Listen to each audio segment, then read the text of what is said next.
I was stationed in Okinawa as a naval military police a few years ago and had a weird experience over the course of a week. There's a festival in Okinawa where they basically call down their dead ancestors to visit and run amok for a week in May. This festival it's pretty weird.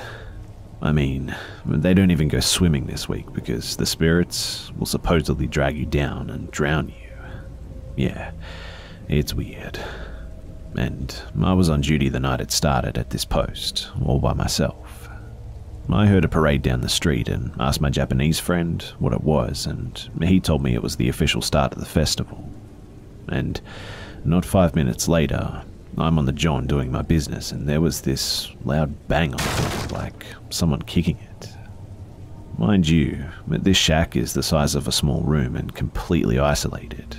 I control the gates, so nobody could have been around, and I was unsettled by this, but just brushed it off. Later that night, I went on patrol in my vehicle and was doing circles around the base.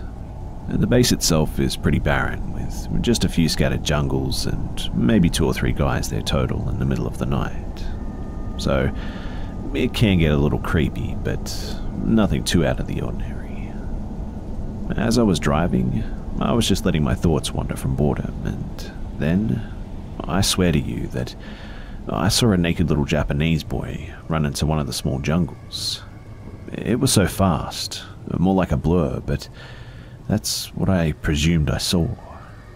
I mean, I remember his pale colour, and he looked a lot like the boy from The Grudge. I panicked and pulled over to where I saw it last. Visibility was pretty good since it was nearly a full moon, and as I was looking at the passenger window to see if I could catch another glimpse, I saw something dart in the reflection of it, right by my side of the car. And at the exact moment I was about to turn my head to see what the hell it was, there was a loud whack against my window. It was exactly like a cheesy jump scare in a B-horror movie. I drew my pistol immediately and stepped out of the car. I started shouting commands in every direction, acting like I knew where whoever they were was hiding. I searched the small jungle with a flashlight and service pistol to no avail. There was definitely nobody there, but I know that I saw and heard someone. My thoughts jumped straight to paranormal, I have to admit, because I've always been a hopeful skeptic. I didn't fully believe in the supernatural, but I was always on the lookout for something to change my mind. And now, here it was, right in front of me. It was a strange feeling, knowing that something was there, but not able to be seen if they didn't want to. My brain didn't know how to comprehend it, and I only told my close friends about the encounter at the base that night. However, as the week progressed, things just kept getting weirder. So, I was sitting in my room about 2 days later, just relaxing on my couch at about 2 in the morning, and my room is basically laid out as 2 rooms and a shared common room where my roommate stayed in the other room. He was at work that night at a different base. We're both military police, so it was just me alone at night. Like I said, I was just sitting on my small leather couch when, all of a sudden, I heard the outer door that leads from the hallway to the common room opened. I was startled by this because my roommate wasn't supposed to be home for about another 4 hours, and plus, I was already on edge from all the weird shit happening throughout the week.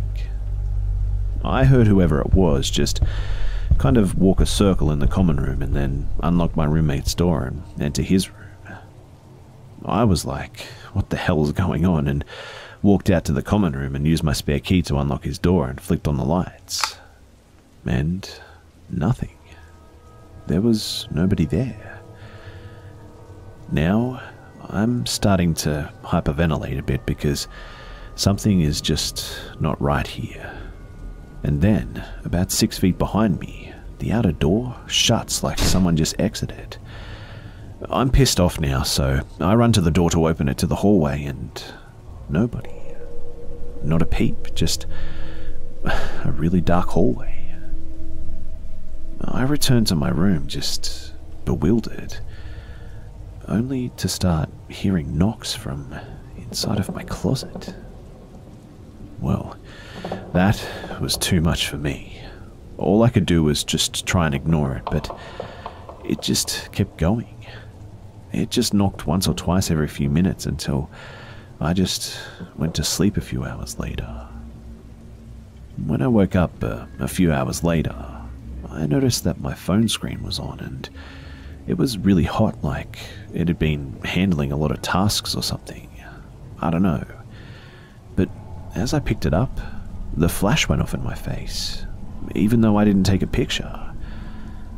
I put in my password and unlocked the screen, and Google Maps was running, which was weird. And it was pinned to some place in Vietnam.